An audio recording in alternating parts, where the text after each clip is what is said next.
Now we start राष्ट्रीय अर्थव्यवस्था की जीवन रेखाएं। देखिए, इसमें सबसे पहले ये बता रहा है हमको, सबसे पहले महत्वपूर्ण ये बताया है इसमें कि why we call transport and communication lifeline of a country.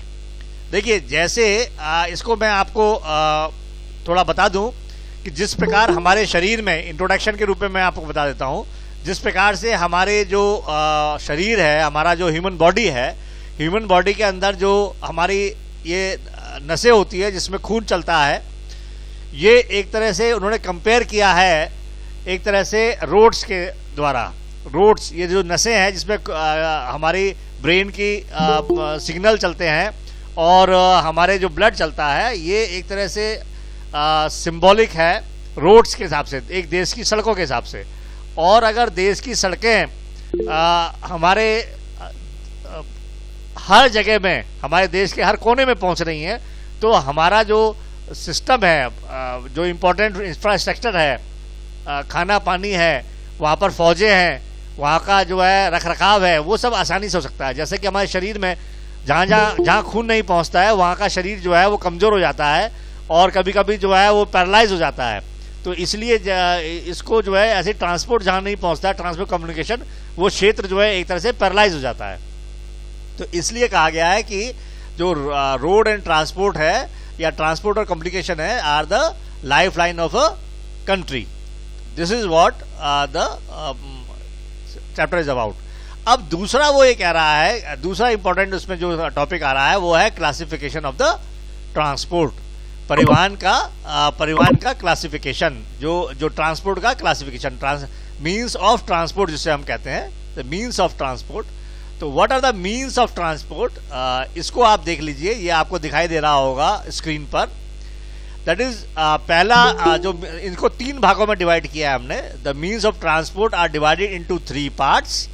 पहला लैंड, वाटर और एयर, ये 3 पार्ट्स में डिवाइड किया है इसको। पहला है स्थल, जल और वायु, ये 3 भागों में डिवाइड किया है। और दूसरी बात जो इसमें की गई है कि हरेक को फिर जो है फर्दर क्लासिफाई किया है, दोबारा से डिवाइड किया गया है। जैसे land transport is divided into 3 part. जो लैंड ट्रांसपोर्ट है उसको आगे फिर 3 हिस्सों में डिवाइड किया गया है। जैसे road transport, rail transport, pipeline transport. तो ये 3 हिस्सों में डिवाइड किया गया है लैंड ट्रांसपोर्ट को। This is all about the land transport जो है। अब उसके बाद जो है आपका ये अगर आप देखेंगे तो this is what roadways. This is what roadways, ये रोडवेज हुआ। दूसरा क्या है, this is railways, this is pipeline. ये तीनों ही लैंड ट्रांसपोर्ट का हिस्सा हैं। अब दूसरा जो मीन्स ऑफ ट्रांसपोर्ट बताया गया है वो है water. Water is the second most important means of transport. That is, वो 2 हिस्सों में डिवाइड किया गया। It is again divided in 2 part, inland transport and overseas, यानी समुद्री ट्रांसपोर्ट। यानी इनलैंड यानी जमीन के अंदर, यानी रिवर्स, इसमें आ जाती है आपकी रिवर्स और canals. The transport by the reverse and canals in the inland, जो कि इसमें नहीं लिखा हुआ है बट इट इज अंडरस्टूड। और दूसरा सीज है, यानी सारे समुद्र में और ओशंस एंड सीज में जो ट्रांसपोर्ट वो जो शिप्स चलते हैं बड़े बड़े, that is comes under the overseas.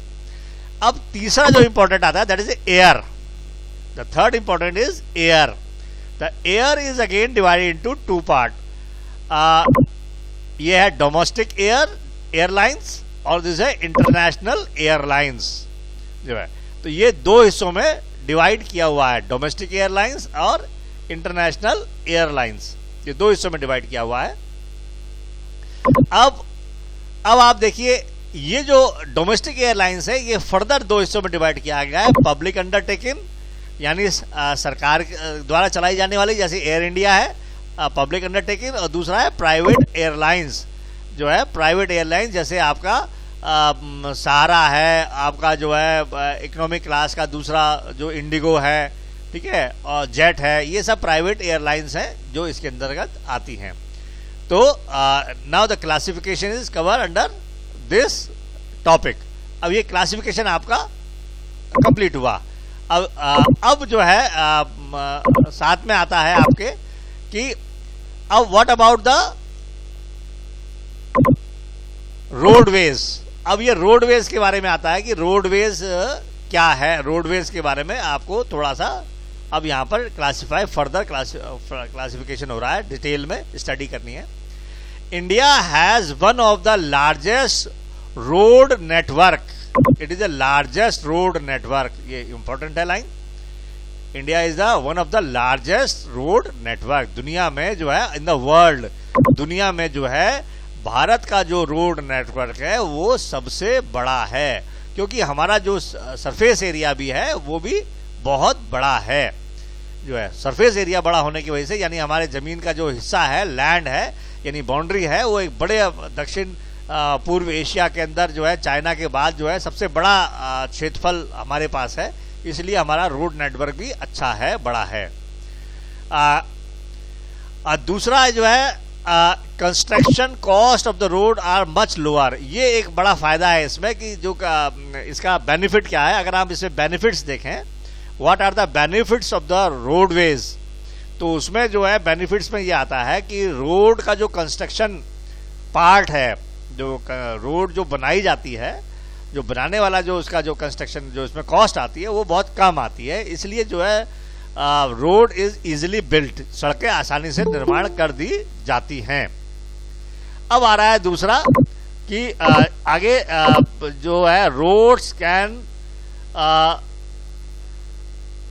ये जो टोपोग्राफी के हिसाब से वो बोल रहा है कि जो रोड जो है कंपैरेटिवली जो है आसान है बनाना, जो है कंपैरेटिवली दूसरे मीन्स ऑफ ट्रांसपोर्ट के हिसाब से। एयरपोर्ट बनाना मुश्किल है, रेलवे लाइन बिछाना मुश्किल है, लेकिन कंपैरेटिवली टोपोग्राफी के हिसाब से हमारी जो रोडवेज है it is much better and cheaper for construction. Road can negotiate higher, जो है इलाके जो हैं उसके, और स्लोप्स जो है, जेंटल स्लोप्स वगैरह जो है, ये सब जो है आराम से, माउंटेन एरिया वगैरह जो है ये सब आराम से कवर कर लेती है रोड्स। जो है रोड्स जो है वो हमारी ऊंचाई वाले क्षेत्रों में भी, ढाल वाले क्षेत्रों में भी और पहाड़ी क्षेत्रों में भी सब जगह जो है रोड आसानी से चली जाती है। तो इसीलिए रोड इज वेरी प्रेफरेबल और रोड को जो है बहुत पसंद किया जाता है। अब है it provides the door to the door service. दूसरी पे इंपॉर्टेंट बात है कि ये घर घर चली जाती है। It's provide door to door service, ये घर घर चली जाती है। ट्रांसपोर्ट जो है, रोड ट्रांसपोर्ट जो है, it is easy to reach door to door. और जो है ये जो मॉडर्न ट्रांसपोर्ट है हमारा जो है, it is use as a feeder of other mode of transport. ये जो है अन्य जो मोड ऑफ ट्रांसपोर्ट के को सपोर्ट करती है। जहां पर जो है वो मॉडर्न रोड ऑफ एयरवेज या रेलवेज नहीं पहुंच पाती है या सीवेज नहीं पहुंच पाते हैं, वहां पर जो है ये हमारी जो रोड है वो वहां पहुंचकर जो है उसे सपोर्ट करती है। तो these are the 6 important points regarding the roadways. तो ये 6 इंपॉर्टेंट पॉइंट्स है कि what are the importance of roadways. ये 6 बातें जो है रोडवेज की इंपॉर्टेंस के बारे में कही गई हैं। Now we see that is the second part है golden quadrilateral, golden quadrilateral super highways. What are these golden quadrilateral super highways? ये गोल्डन क्वाड्रिलेटरल सुपर हाईवे क्या होते हैं, इसके बारे में जो है यहाँ पर ये एक बताया गया है। The government has launch a major road development project.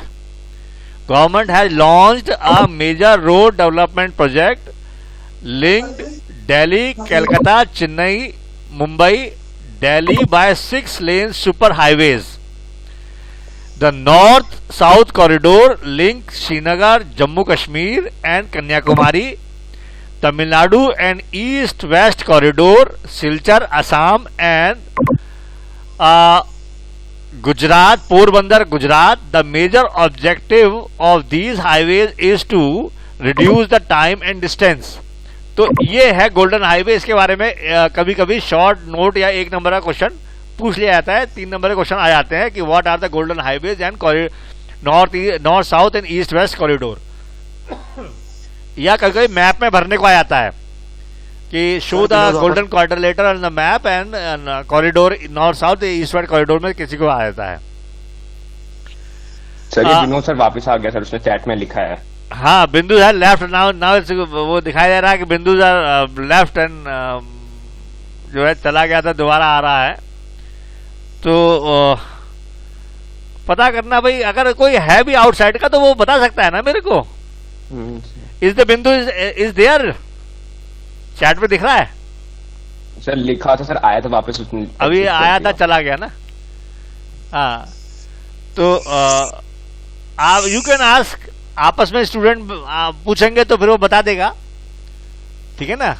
वो मुझे नहीं बताएगा, डरेगा, उसे बोला नहीं, डरने की जरूरत नहीं है। सर ने कहा अगर if you are interested to study, देखिए कोई भी बच्चा अगर पढ़ने में इंटरेस्टेड है, मुझे कोई आपत्ति नहीं है, बशर्ते कि बस वो मुझे अपनी आइडेंटिटी बता दे कि I am from this school and from this class जो है, और मैं जो है पढ़ना चाहता हूँ आपसे, आई एम, तो मैं उसको अलाउ कर दूंगा, मुझे कोई दिक्कत नहीं है, समझाया। बस जब उसे कहो कि एक बार मुझे इन्फॉर्म कर दे। गोल्डन क्वाड्रिलेटर सुपर हाईवेज, या ये शुरू हो गया। अब आता है हम दूसरा इसका जो मीन्स ऑफ ट्रांसपोर्ट आता है, that is a railways. Now we talk about the railways, ठीक है। द रेल, अब रेलवे क्या कहता है, the distribution pattern of railway network in the country has been largely influenced by the physiography, economy and administrative factors। वो ये कह रहा है कि भारत में जो हमारी रेल लाइन है वो 3 प्रकार से प्रभावित होती है। एक तो हमारे जो है जमीन की बनावट, किस पर्वत पठार मैदान, दूसरा इकोनॉमिक कंडीशंस कि वहां पर इंडस्ट्रीज कैसी हैं, वहां पर बाजार कैसा है, ट्रेड कैसा है, दूसरा एडमिनिस्ट्रेटिव फैक्टर कि वहां पर गवर्नमेंट वहां पर कितना इनिशिएटिव लेती है रेलवेज को नेटवर्क को डेवलप करने के लिए। The Himalayas mountains ranges are unfavourable for condition of the railways due to the relief जो है features and space and economic. वो ये कह रहा है कि हिमालयाज में जो है पहाड़ों के कारण जो है ये चलाना जो है रेलवे चलाना मुश्किल होता है, वहाँ टेरेन ऐसा होता है, और पॉपुलेशन और इकोनॉमी के हिसाब से भी जो है इसको देखा जाता है कि कितना फिजिबल है यहाँ ट्रेन चलाना, कितनी उसकी कॉस्ट आएगी और उससे कॉस्ट का बेनिफिट मिलेगा कि नहीं मिलेगा।